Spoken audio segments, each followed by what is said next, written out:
तीन रोध जर परिपथामध्ये एकसर जोडणी जोडली असतील तर त्यामधून वाहणारी विद्युतधारा, समजा 1 2 3 हे तीन रोध एकसर जोडणी जोडलेले आहेत, तर त्यातून वाहणारी जी विद्युतधारा असती I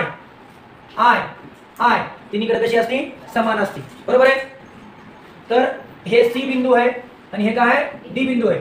यातून वाहणारे विभवांतर किती आहे, या तिन्ही मधून ह्या C आणि D मधून वाहणारे विभवांतर किती आहे, V आहे. पण हे जे रोध आहेत, रोध कोणते कोणते आहेत, R1 R2 आणि R3, या तिघांमध्ये विभवांतर सारखं असते का, नाही.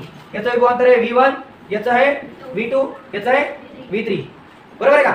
हे प्रत्येक रोधा दरम्यानचं, म्हणजे प्रत्येक रोधाच्या दोन टोका दरम्यानचं विभवांतर आहे. रोधाचे दोन टोक हे एक आणि हे एक, म्हणजे ह्या टोकापासून या टोकापर्यंत काय V3, ह्या टोकापासून या टोकापर्यंत V2, ह्या टोकापासून या टोकापर्यंत V1, बरोबर आहे का. पण एकूण विभवांतर किती असेल, V बरोबर V1 अधिक V2 अधिक V3, बरोबर आहे का. तसंच परिणामी रोध ज्याला म्हणतो आपण, ते कसा करतात, परिणामी रोध म्हणजे काय असतंय, RS का वापरतात, सिरीज साठी, समांतर जोडणी, एकसर जोडणी, एकसर जोडणीसाठी वापरतात. त्याला काय म्हणतो, R1 अधिक R2 अधिक R3 असं लिहू शकतो ना. तर मग मला सांगा, ओहमचा नियम काय सांगते, V बरोबर IR, बरोबर आहे ना.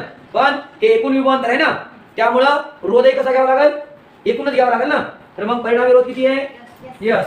तर मग V1 चं काय होईल, IR1, V2 चं काय होईल, IR2, V3 चं काय होईल, IR3, बरोबर आहे का. मग मला सांगा आता ह्या किमती किती, हे जे इक्वेशन नंबर 1 आहे याच्यामध्ये ठेवायचे. आता तर काय होईल, IRS बरोबर IR1 अधिक IR2 अधिक IR3, म्हणजे यातलं काय कॉमन निघतंय, I.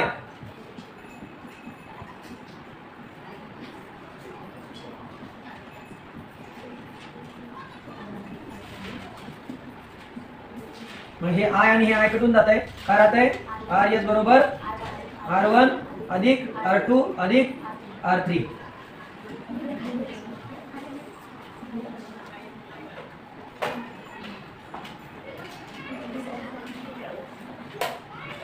आणि जर n नंबर ऑफ रोध जोडले असतील तर RS बरोबर काय येईल, R1 अधिक R2 अधिक R3 dash dash dash dash अधिक